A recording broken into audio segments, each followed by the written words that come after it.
Sofika, ako vznikne stromček?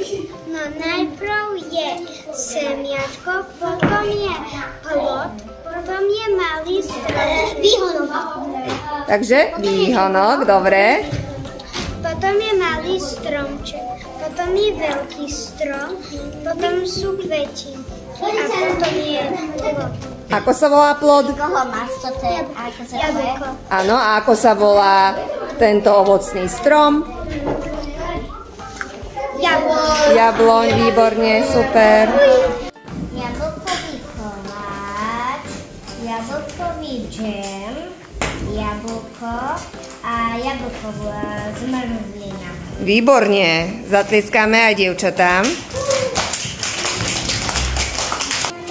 Jablkový koláč, my máme jablonže, včelička vyopeluje stromček, máme košík s jablkami, čuj s jablkovým, med jablkový, dohľad jablkový, červík točí s jablkami a máme, že niekto je jablkový. Ďakujem veľmi pekne, zatlieskame aj dievčatám.